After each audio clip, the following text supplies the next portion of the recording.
devastatingly depressing. It's an anime that will make you feel bad about yourself because it's too much like you in one way or another. Addiction, depression, anxiety, being a shut-in, suicide. These were problems that Welcome to the NHK addressed in its novel back in 2002 and in its anime in 2006 by showing the unfortunate social issues in Japan and society in general during the time. Problems that are unfortunately still going on today with even more issues that need to be tackled and solved. Today, I am proud to review one of my favorite animes of all time, Welcome to the NHK.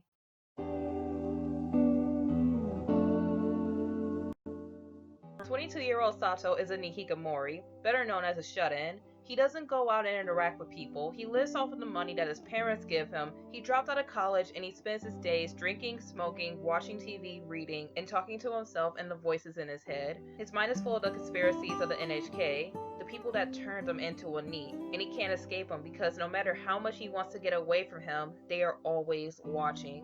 Constantly being watched by the NHK, constantly judged by people who can't see him, constantly listening to that goddamn song the guy next door will not stop playing.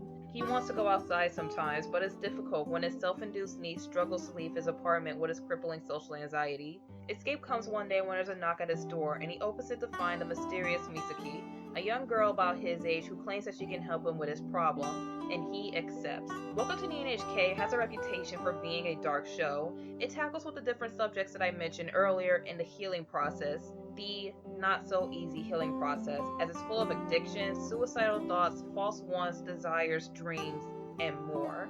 The series focuses on all of these subjects and more at a very well done pace and tone, making it enjoyable and funny to watch at times and heartbreakingly painful at others. It highlights these subjects with respect and firmly shows that some of the things that you think may be the right answer to end your pain isn't. To save the show from being over the top, why am I living on this planet depressing, the dark humor saves you from bawling your eyes out over the many collar-pulling, heart-stopping, anxiety-inducing climaxes of the series. The only problem I have with the story is that, unfortunately, the series has a lot to tell in 24 episodes, so the transition between arcs are a little sloppy, but I can excuse it for what's given to me, as this is a show that makes you think about life and the pain that some people go through while living it, and it's done beautifully.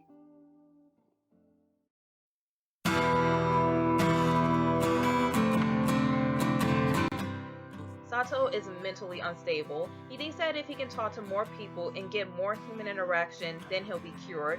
Unfortunately, he doesn't find that this is easier said than done. With crippling social anxiety and depression that he doesn't know he has, he can never leave his apartment. He's also very vulnerable, being easily tricked and pulled into things like otakuism, pyramid schemes, suicide, and conspiracies. It was easy for him to sign Misaki's contract so she could play therapist with him and fall into the traps of the NHK. Sato uses his friends as a lifeline. When he goes outside with them, he feels comfortable and safe, but cut off from them and he's forced to face the many demons in his head, and he does this many times throughout the series, forcing him to learn and overcome them. Misaki is Sato's Let's Play therapist. When we first meet her, she's very mysterious, but later we learn that she's more messed up than she looks. Living with her wealthy aunt and uncle and doing odd jobs here and there, her background has her own share of tears. She also has her own wants and needs, that being the want and need to be someone else. Sato is her only friend, and the only person that she believes understands her. She needs him to help stable her unstable condition, and helping him get better also helps her get better as well. Yamazaki is Sato's best friend from high school, and now his next door neighbor. He's the one who introduced Sato to things such as otaku culture, video games, and even porn. Yamazaki wants to make a popular gal game and make money, and he drags Sato into his plan, enlightening him with his own hopes and dreams. In reality, Yamazaki wants to leave his mark on this earth and make something of himself. He doesn't want to follow the norm of social life and face his biggest fear of becoming a failure. Finally, there's Hitomi, who I personally wish we got to see more of. Hitomi was Sato's senpai in high school and the one who put the thought of conspiracies in his head. She thinks that the world hates her because nobody is kind to her, so when she finds Sato again, she clings onto him as he's the only person who's remotely nice to her and because of her past relationships. Everybody in Welcome to the NHK isn't the best people. What I find most interesting about these characters is how they all have a want and dream, but learn that life is hard, and when they can't get what they want, they blame their failures on something else. Misaki wants herself and her life to become better and more stable, and when she can't get that, she blames God. Hitomi wants friends and a world to stop hating her, but she can't get it and blames conspiracies. Yamazaki wants to leave his mark on this earth and blames women for his many roadblocks, and Sato blames the NHK for his struggle with depression and anxiety. It isn't the best way to face facts, but it helps them as they learn to suck everything up, face demons, overcome their fear of failure, or rebuild their lives. This allows each character to grow and develop, be fully fleshed out, memorable, and relatable to the viewers.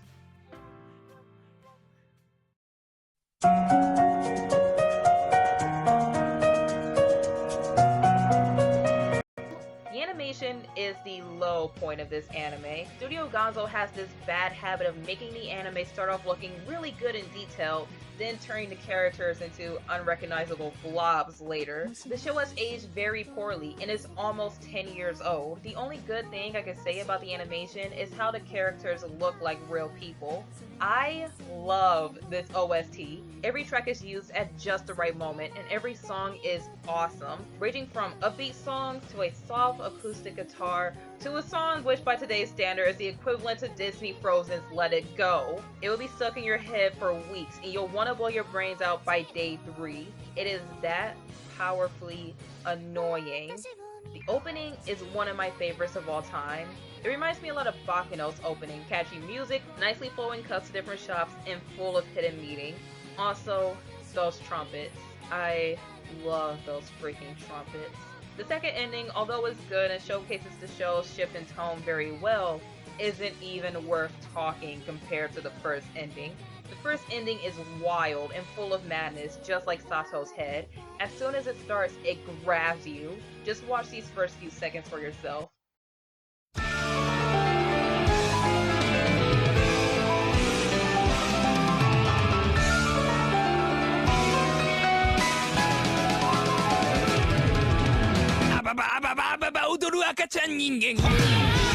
Yeah, it's awesome.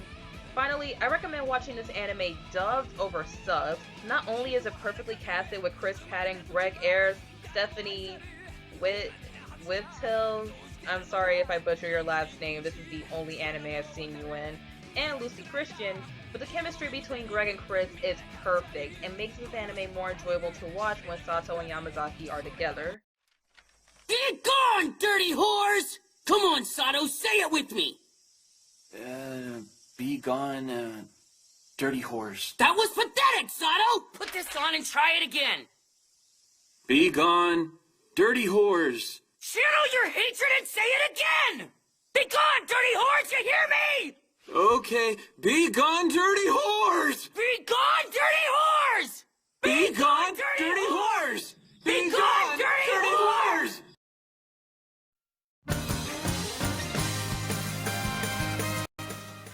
Welcome to the NHK is truly one of its kind. It's a relatable show that's capable of changing you as a person.